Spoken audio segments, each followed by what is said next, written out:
Sebenarnya aku kita ini adalah roh kita, bukan badan kasar ini. Badan kasar ini akan mati jika tidak ada roh. Jika tidak ada roh, badan kita akan hancur binasa.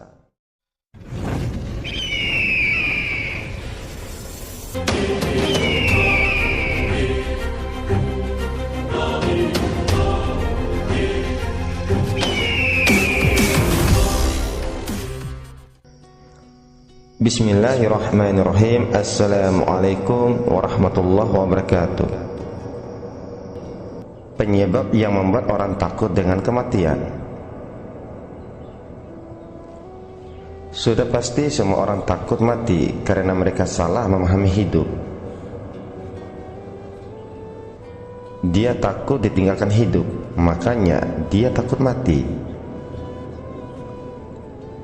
Sebenarnya mereka salah pegang, salah tangkap, karena mereka berpegang pada yang mati yang dianggapnya yang hidup. Sebenarnya hidup tidak diperdulikannya selama ini. Bagi kita berpegang pada yang hidup, tidak akan takut mati. Karena bagi kita, yang hidup itu mestilah tidak ada matinya. Dia itu kekal dan abadi, dan mungkin berpindah-pindah tempat.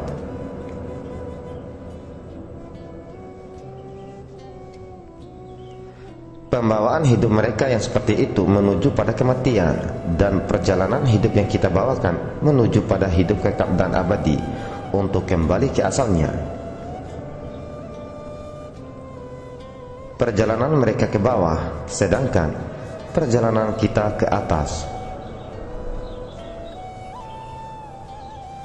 Mereka menuju kematian, manakala kita menuju kehidupan yang kekal dan abadi. Perjalanan kita besertanya ialah kita telah mati sebelum dimatikan, telah pergi sebelum dipanggil, dan aku telah kembali dari sana.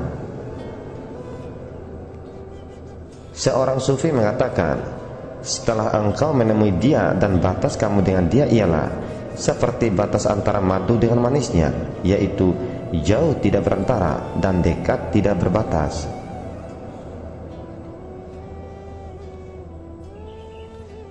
Rohanimu berkata pada tubuh jasmanimu, engkau yang tadinya dinding bagiku untuk menghubungi dan menemuinya, setelah dapat menghubungiku dengan cara pemecahanmu, maka terbukalah jalan bagiku untuk menghubungi dan menemuinya, karena pintu telah terbuka bagiku. Engkau aku bawa serta karena cinta kasih sayangku tertumpah padamu, dan engkaulah badanku itu. Kita tidak akan berpisah kecuali kalau dipisahkan oleh Yang Maha Kuasa. Maka dari itu, kuasailah aku supaya apa yang ada padaku menjadi kepunyaanmu. Pertanyaan: bagaimanakah caranya menguasainya? Jawab: mudah saja. Cintailah, kasihilah, dan sayangilah aku. Pertanyaan: bagaimana cara mencintai dan mengasihi dan menyayanginya? Jawab: aku tidak meminta apa yang tidak ada padamu. Cukuplah kalau engkau serahkan apa yang ada padamu kepadaku, dan untuk itu akan aku serahkan pula apa yang ada padaku, sehingga aku menjadi kepunyaanmu dan engkau menjadi kepunyaanku. Ke dalam engkau yang berkuasa, keluar aku di muka. Tadinya sebelum engkau mengenal aku, maka aku nyawamu. Setelah engkau dapat mengenal aku, maka engkau tahu bahwa aku ini sangat berguna bagimu. Aku hanya satu sinar dari matahari ketuhanan. Aku hanya satu ombak dari lautan Ar-Rahman, yaitu Allah. Aku hanya satu ayat dalam karangan Al-Haq yang benar, yaitu Allah Subhanahu wa ta'ala. Aku hanya sebutir pasir dalam padang pasir wujud yang maha meliputi dan maha luas. Aku hanya satu bayangan dari bayangan Dia yang maha ada. Itulah aku yang tidak terpisah dengan Tuhanku.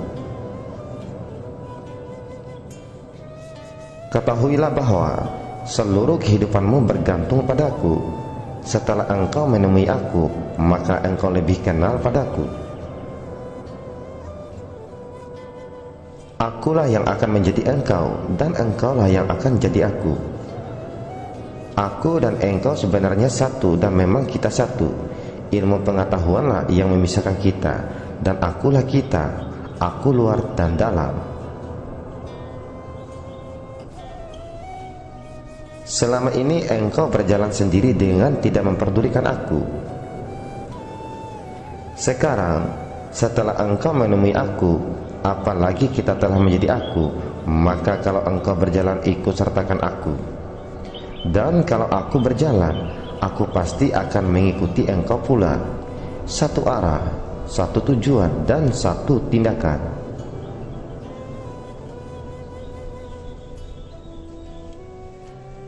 Selama ini kita berjalan pada jalan sendiri-sendiri. Apabila kita sudah saling kenal mengenal satu sama lain, maka menjadilah diri kita sehati, sejiwa, serasa, seia sekata. Sakit senang sama-sama kita rasakan.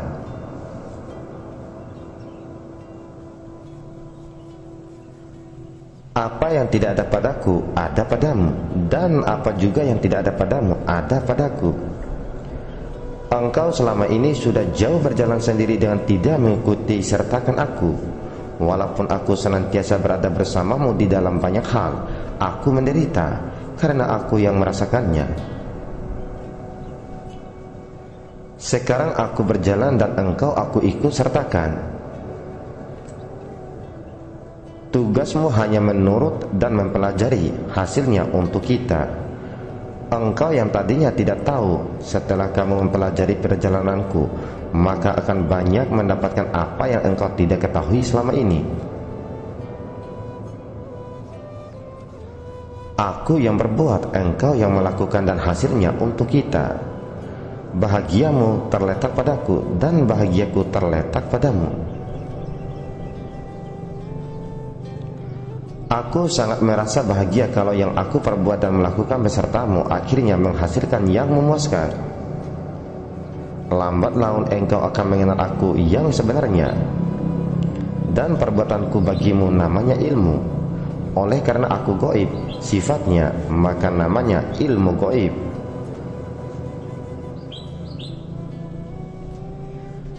Ketahuilah olehmu, wahai fulan bin fulan, wahai fulan binti fulan,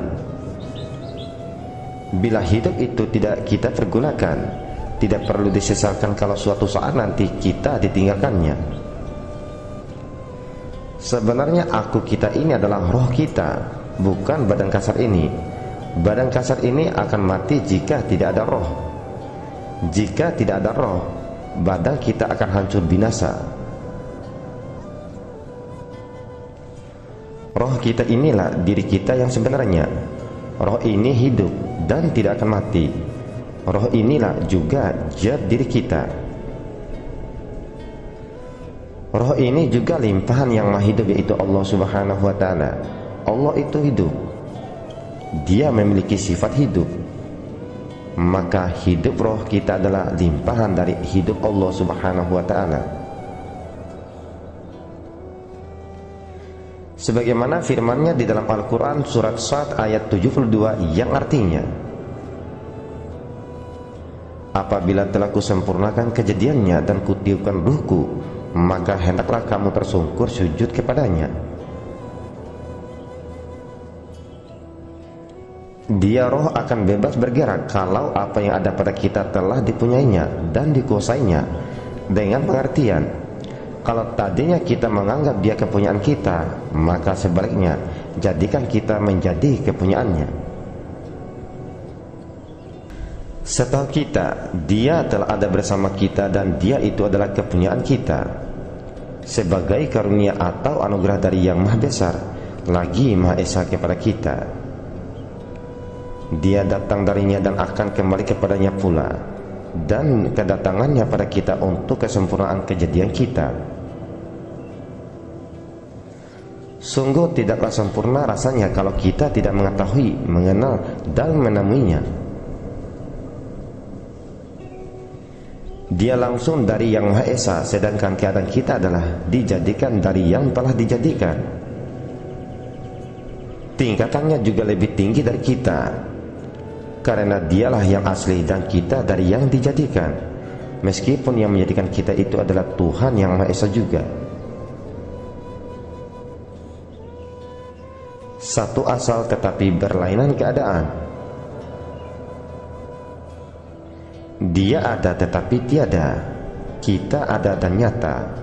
Dia yang telah berada bersama kita, bahkan terkandung di dalam batang tubuh kita. Kenapa kita tidak dapat menemuinya? Tuhan telah memberikannya kepada kita untuk hidup, bukan untuk mati. Jadi sudah tentu ada kelebihannya dari kita, dan padanya lah letaknya rahasia hidup dan kehidupan kita. Dan kalau kita ingin hidup bahagia, tentu dia mesti kita cari dan kita temui, sebab padanya lah terletak rahasia hidup itu.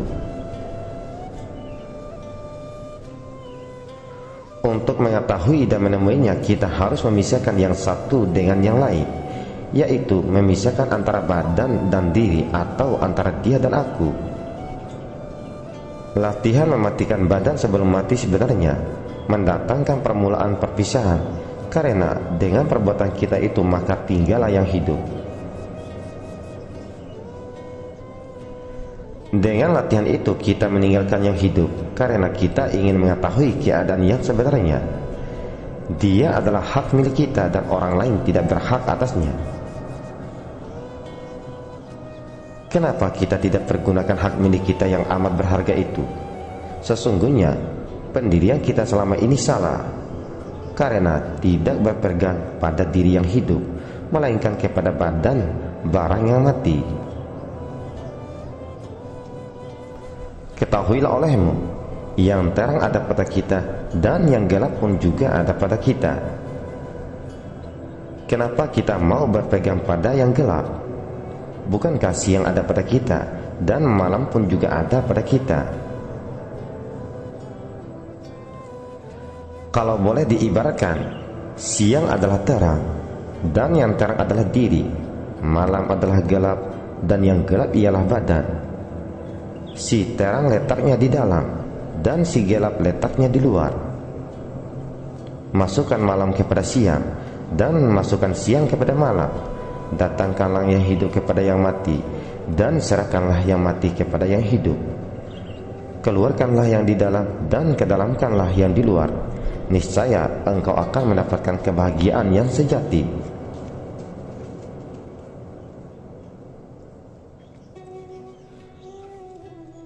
Demikian pandangan orang-orang kesufian yang telah mencapai tingkat serasa seolah beserta dengan wujud Yang Maha Esa itu. Mereka mencapai tingkat demikian karena mereka berfokus seluruh pandangannya terhadap Yang Maha Wujud itu dan penuh cinta dengan Dia Allah Subhanahu wa Ta'ala.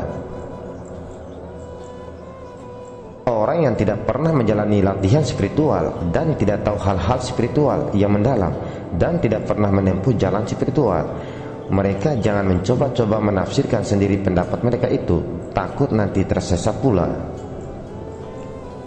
Karena semua kata-kata mereka itu hanya ibarat perumpamaan untuk menjelaskan perasaan dan pandangan roh mereka.